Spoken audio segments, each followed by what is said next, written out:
Nous ne sommes pas égaux. Et aujourd'hui, je veux vous parler des inégalités dans la parole.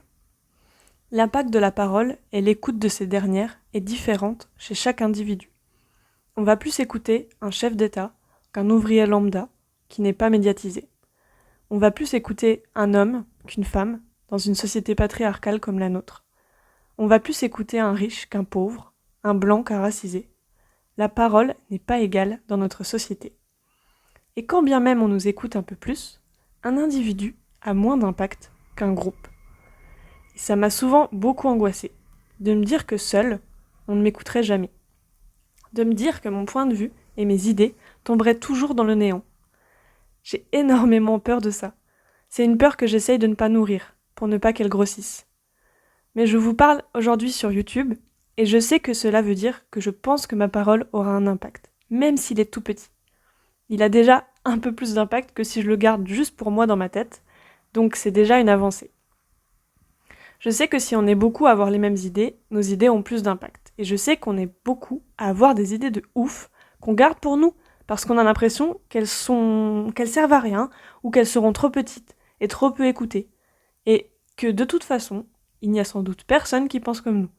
Et nos idées seront trop peu bruyantes par rapport à d'autres infos qui vont résonner énormément, qui vont être relayées, médiatisées. Des idées, des fois nauséabondes, de gens nauséabonds, qui sont relayées en masse, qui m'effraient sur ce monde. Bien sûr, tout cela est bien subjectif, j'en conviens. J'ai fait un constat récemment. Je ne relaye pas d'informations militantes. Et je ne savais pas pourquoi je ne le faisais pas. Parce que je suis militante au fond de moi, mais je n'avais pas envie de l'afficher sur les réseaux plus que ça. Et je trouvais ça bizarre et bête, parce que c'est là qu'on peut afficher des choses et faire passer des infos assez rapidement grâce aux réseaux sociaux. Et ne pas le faire, ça voulait dire ne pas être aligné avec ses valeurs. Ça n'avait donc pas trop de sens, mais je sentais que je ne voulais pas le faire. Je ne savais juste pas pourquoi. Et j'ai compris, il y a quelques jours, il y a quelques semaines, pourquoi.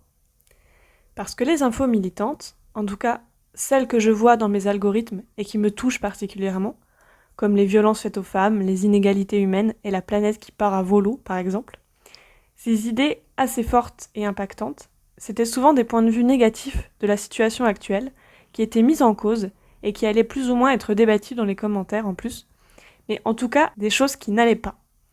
Et je remercie énormément tous les gens qui relaient ces infos parce qu'elles doivent être connues et c'est important que les gens les connaissent et sans ces gens qui relayent, elles n'auraient clairement pas le même impact. Mais j'ai compris que ce que je voulais, moi, c'était relayer les bonnes infos. Les infos positives, les choses qui vont bien, les choses qui évoluent, les gens qui font changer les choses qui vont te faire sourire quand tu vas les regarder. Je n'ai pas envie de relayer des infos qui me rendent triste parce que ça m'impacte énormément dans le négatif et je n'ai pas envie que ça t'impacte et je sais que tu sais. Je sais que tu n'as pas besoin de moi pour connaître ces infos-là. J'ai envie de relayer des bonnes infos parce qu'il y a trop de malheurs relayés. Et c'est hyper triste, c'est hyper négatif sur la santé mentale des êtres humains, parce que se rendre compte que notre espèce, entre guillemets, évoluée, fait tellement de merde, et fait tellement de mauvaises choses, c'est horrible de voir ça.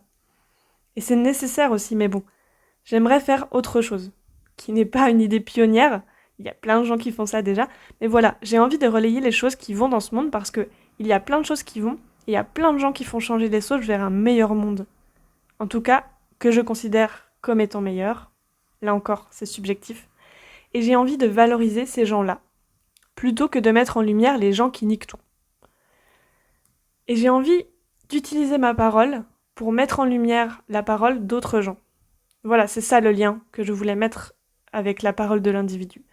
C'est que si tu ne te sens pas légitime de toi donner ton point de vue, tu peux, si tu le souhaites, relayer la parole d'autres gens qui te touchent et qui ont potentiellement les mêmes idées que toi. Et ça, c'est comme rajouter un ingrédient supplémentaire dans la super recette de la vie. Sans toi, on manquait de sel, donc merci d'être venu apporter ton grain de sel. Donc rends-toi compte de l'impact que tu as sur d'autres gens. Et tu es rarement tout seul. Il y a souvent plein de gens qui vont partager tes idées. Ça ne veut pas dire qu'elles sont bien ou que c'est des bonnes idées. Je ne sais pas si on peut qualifier une idée de bonne ou mauvaise, mais si elle est là et qu'elle résonne en toi, c'est que tu ressens qu'elle a un intérêt à être dite. Ton idée compte. Ta parole compte. Tu es légitime. Fais entendre ta voix.